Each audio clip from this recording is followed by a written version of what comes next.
PTSD and c-ptsd all consider shock. Most of those are not consciously produced. They're things that we encounter in life.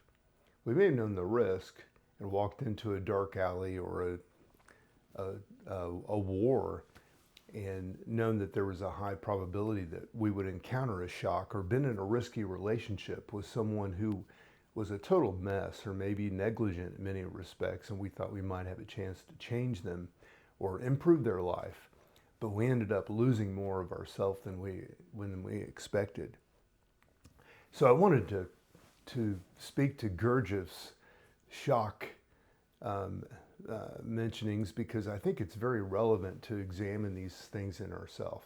I'm Roach, Mark Roach, here to bring some different perspectives, maybe from my work in athletics or business or in mystics, from travels around the world and with different cultures and encountering all sorts of different people in my life, including actors and actresses, artists who are looking deeper as to what's going on in this world around us. So in G.I. Gurdjieff's philosophy of the fourth way, the concept of shocks is central to understanding the process of human development and the attainment of higher states of consciousness. The fourth way is a synthesis of three traditional ways of esoteric development: the way of the fakir, which is a physical way; the way of the monk, which is an emotional way; and the way of the yogi, which is a mental way. Here's an explanation of the first shock within this context. Number one, the first shock, this refers to initial, often disruptive awareness or realization that one's current state of being and understanding of life is incomplete or mechanical. In Gurdjieff's teaching, humans are generally considered to be in a state of waking sleep, where they live mechanically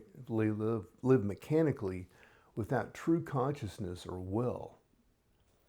Conscious awakening. The first shock can be induced by various experiences or teachings that bring about a realization of one's mechanical nature. This might come from encountering Gurdjieff's ideas, experiencing a significant life event, or engaging in practices designed to shock the system out of its habitual patterns. The role of the teacher. In many of the cases, the initial shock is facilitated by a teacher who presents ideas or situations that challenge the student's perceptions radically. Gurdjieff himself was known for creating situations that were expected to uncomfortably provoke this awakening. Number two, purpose of shocks. The shocks are necessary in Gurdjieff's systems because they are moments when an individual can potentially change course in their development. They disrupt the flow of mechanical, habitual energy and create opportunities for the influx of higher conscious energy. Number three, the octave. Gurdjieff used the musical octave as a metaphor for the process of development. In this metaphor, shocks are required at certain points, the intervals between mi-fa and ti-do. This is to continue the transformation process. The first shock might be seen as the initial push needed to start this octave, moving from a passive state into an active pursuit of self-development. Number four, self-remembering. One of the practical outcomes of the experience of this first shock might be to practice self-remembering, where one tries to maintain continuous awareness of oneself, breaking the automatic patterns of thought and behavior.